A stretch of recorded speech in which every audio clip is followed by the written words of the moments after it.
Okay, Stuart Watson, Alex Jones here at Old Trafford to have a look back on Ipswich Town's very, very disappointing 3-2 defeat to Manchester United. Who'd have thought we'd be stood here talking about it not being good enough, not getting something here of all places, but that was the case tonight. Yeah, if you said this 10 years ago, even 5 years ago, it would seem totally bizarre, but this is the nature of Manchester United's position, it's the nature of Ipswich Town's position, and coming into it, it did feel like an opportunity, and given how the game went, it probably was even more of an opportunity than many people expected.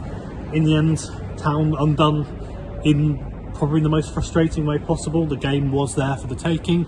It wasn't just an opportunity for them to take a point. I think there was every chance for them to take all three, and in the end they come away with none. And there's definitely going to be some harsh words said, as there already have been, and understandably so. And do you know what makes it even harder to take is actually Town's set piece record this season. That defending them has been really good. I think they're right up there in the terms of least goals conceded from set pieces, and they've managed to concede 3 tonight on a night where it opened up and the opportunity was there. So that was super frustrating, but there was still the best part of 45 minutes to hit back and get something against 10 men.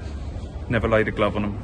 Yeah, there was nothing there, and it was the response that was the most frustrating thing. I think the only opportunity that comes to my mind, maybe two, you could think of the one where Jens Kiyusta gets played through by Jack Clark, flashes a ball across the face of goal.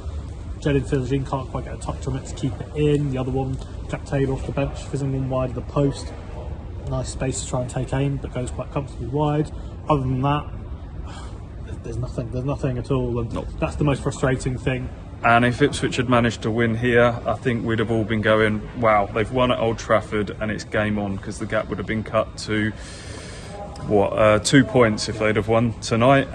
Effectively 3 because of goal difference, but that suddenly you're back to with one set of results and it all switches on its head. But instead, it remains 5, effectively 6, and we've got 11 games left now, and unfortunately these kind of so close but yet so far moments have just kind of been the theme of the season. Yeah, it does, let's be honest. It feels like time is running out. There are not many opportunities now to cut that gap, and you look at what's ahead: Crystal Palace, Nottingham Forest, 2 teams in pretty strong form at the moment, and you look maybe what Wolves have. It's an easier run in. If that gap starts to widen before we get to the actual run in, then there isn't going to be much going at this point. So it feels like a pretty decisive period. Of course, we all hope that we're wrong, but it is hard at this point probably to see a way back. Stranger things have happened, of course. Maybe a break for the cup is a positive thing, but this stage kind of sound like you're clutching at straws a bit. Yeah. Look, you said it right at the very start. If you'd have said this even 1 year ago, even 6 months ago, that you'd be desperately disappointed to have lost by a goal at Old Trafford, it is a reminder of where Ipswich Town have come from, but it doesn't make tonight sting any less.